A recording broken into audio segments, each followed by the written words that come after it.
Hello, my people. What's really happening in the US? Some African Americans are staging boycott from all African stores on August 1st. And this is the reason why they are planning to do that. Just watch.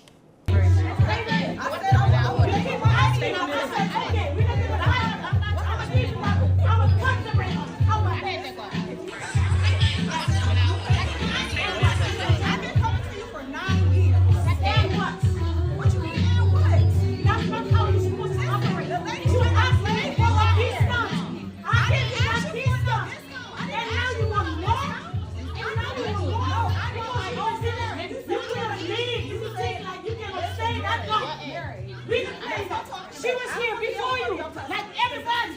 She just did me. And now you want me. And I said I would do it. I did that. For everybody. You're just the only one. Since you're sitting here, you just asking me. You know what? Let's go talk about it. I don't have time to talk. Okay, well, I'm trying to handle it. I said I don't have no problem with tipping her. I said, girl, I'm not asking you. I'm not a girl. I'm not a girl. It's her hair. But now you asking more and more and more. And I already gave you a discount because you be asking that. That's not what you for sitting here for. That's always I don't have no personal situation. So that was the reason why some African Americans are boycotting African businesses. And I think it was a misunderstanding because that lady was trying to cut the lines or something. And that is just one issue that they have with themselves. And if you think the business wasn't treating you right, the best thing to do is to avoid such business. It doesn't call for other people to begin to spit biles against Africans. And this is coming from a place of deep-seated hatred because I read a lot, I watched a lot, and I want to share some of the disgusting things I also watched about them. Watch some more. And you know what I'm going to say what don't nobody want to say. We don't eat African food like that. African food ain't good. Black people eat Jamaican food. Hell, we'll eat Indian food, Chinese food before we go buy African food. Africans had to eat out of necessity. You know what I'm saying? They didn't have spices and stuff like that over there. And they've become accustomed to eating the way they've been eating. They never changed the food. Food nasty as hell. Y'all don't know how to put no seasoning, no salt, pepper, or put some butter over the damn food. She's ill informed. Y'all food is too bland. And y'all try to compare it with jambalaya and gumbo, Creole, New Orleans. Oh no, y'all need to cut that one out. And people just need to be real. Because you come over here in this country, you don't see no long lines of people in the African restaurant. You see them in everybody else's restaurant except the African restaurant. You see them in the Jamaican restaurant. Any type of Caribbean restaurant. Like I said, Jamaican restaurant, Indian restaurant, shit, Mediterranean restaurant. But African food is not good. So quit trying to compare it with anything else. That jollof rice nasty as hell. Y'all need to put some. And I'm going to double down on it. Jollof rice is dry. That's one of the reasons it's dry. I've been in the company of Africans that do stuff like fried fish with the head on it and the bone still in it. And chewing on the bones. Talking about y'all scared of bones? Hell yeah. Don't nobody want to choke. Or a boiled egg in the middle of rice. What's a boiled egg doing in the middle of rice? Like they just put food together. It don't even sound good together. They just put it together. Like I said, eating out of necessity. And even though financially you have come up, you have not stopped eating the same way. And don't nobody want that. Yes, you do have some spices, but African spices, but it don't compare to soul food, southern cooking spices, and Jamaican spices. We'll eat Mexican food, like I said, soul food, southern food, Thai food, Chinese food, Indian food. We'll eat all those foods, but we're not eating African food. And you can tell that by the restaurant. Nobody's getting rich off African food in America. They're getting rich off of everything else. So try to compare yourself to New Orleans Creole gumbo. You crazy. It's laughable, actually. It's actually laughable. Nobody is going to root over your food over New Orleans food. People go to New Orleans just to eat. They go there just to eat. Nobody goes to Africa just to eat. First of all, I'd like to thank African Americans who have taken it upon themselves to promote patronage of African stores on the 1st of August. And they've been promoting this.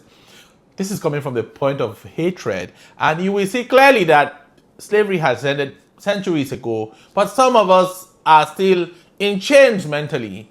She has rolled out a lot of things that are untrue about African meals. She does not even know the history of Jamaican foods. When you're talking about Africans today or Jamaican, who is a Jamaican and where did they come from? Most of the continents where he mentioned spices from also took their spices from Africa. And Africa has got rich spices, if you ask me. Salt comes to us naturally. Our oceans are filled with salt, and it's completely laughable to see how this lady speaks out of ignorance. And someone who is still in chains. Some African Americans have found the habit of promoting this cancel culture. Today we're canceling targets, tomorrow we're canceling others. Is that the only way to find solutions to issues? African Americans filed on the streets across America to speak and stand for Latinos, but African Americans will do everything possible to kick Africans out. Are we still in chains mentally? What is wrong with the black population in the world? Why are we the greatest threat and enemies to ourselves? Just two persons having issues with themselves, and I think it's also as a result of poor customer care, because I believe she would have handled that situation a lot more better. And if she's not ready to change her ways or strategies of communicating or carrying out her business, I believe every client knows who to patronize. But we wake up and we begin to cancel other businesses. This is a low of low for us. But I want to let African Americans know today that this is not the liberation the Malcolm X's of this world fought for, the Martin Luther King and other civil rights movement activists fought for. But African Americans must know one thing: you are not doing Africans a favor. Africans move over to the United States, carry out businesses, employ people, like this lady from Cameroon who has a hair salon, and she is employing over 400 persons in her salon. And you are expecting people to boycott her businesses? Only God knows the number of African Americans that are working under her. So when you're asking that African businesses be cancelled, note that it's coming back to also haunt African Americans, because Africans are also hiring African Americans and hiring Americans who are working under them directly or remotely. We must stop this cancel culture, and we must stop misinforming people. We can't have our personal grudges and we want entire businesses shut down. That's an evil way of destroying people's businesses. African Americans must also know they are not doing favor to Africans. Africans have patronized African American businesses back in the 80s, 90s, until date. If you are big artists in America like the 50 Cent, the Ja Rules, and Tupac, the B.I.G.'s, who sold platinums, sold multi-million albums today, it's because Africans patronize them. Africans kept inviting them to Africa to perform, and where they made their monies. Brands were bringing them to Nigeria and other parts of Africa up to South Africa. Few months ago, Chris Brown was in South Africa. They are always in Nigeria and they're always in Africa. They became big in Africa and they've sold out a lot in Africa. So African Americans must think when they start this cancel culture that it also would haunt them, and it also haunts their businesses.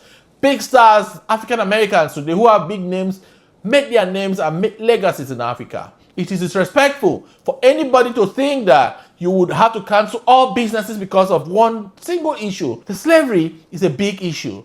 Colonialism is another issue on the other hand. And both African Americans and Africans are battling mentally with the chains, because I believe the chains may have gone physically, but mentally is still a big problem. You wake up with poor understanding of history, only to rubbish a continent of 55 countries and using lines in restaurants as a benchmark of success. That's how shallow some of these people are. It's sad that we are quick to shout and cry about victimhood, but we are also oppressors of other people. If you have the opportunity, you will oppress those who have not harmed you. Not in any way those you think are oppressing you have done. We must get off this so-called mental slavery. If we don't do that, we will continue to suffer. I'm sick and tired of watching disgusting videos about this whole event. And once again, I commend African Americans who are also standing against this rubbish. It's complete rubbish, balderdash, that you wake up and the next thing you do is to destroy all African businesses. But you uphold Asian businesses, you uphold other businesses. If this is not mental slavery, I don't know what it is, because you have already defeated yourself, that yours will never be a thing. You have never tasted an African meal, but you are quick to discourage anyone from attempting to patronize them. Because if you do, you would know that African meals are laden with a lot of spices. But she doesn't know because she has not eaten it. And she spoke out of ignorance. And that's the problem with some African Americans. They speak confidently, but they speak rubbish. They speak utter trash. They speak meaningless statements. Meaningless grammar is what you hear from them. And this is what you see. That two persons who have fought over what they could have managed, amicably settled or resolved, the next thing I hear is cancel and shut down all African businesses. It is a sad reality that Africans can't work together.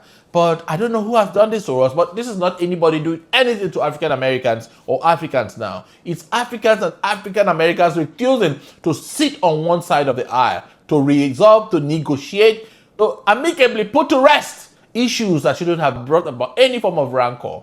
I'm sad that this is what Africans are talking about when the rest of the world are talking about building, solidifying, and diversifying. Every other time, some African Americans and Africans are on this dirty path that promotes no prosperity or businesses, but would rather tear ourselves down. The black man, I'm sorry to say, is beginning to sound like an evil man. The black population needs to have a lot of rework done on them. This is disgusting, this is embarrassing, and it's shameful. But within these communities, I don't think they have elders, the OGs who could talk to them and manage these issues anymore. It's a sad reality we live in today that our generation will be worse than what it is. And we must think and try to find where the middle ground is. The enmity, the disgusting gulf that exists between these two divides.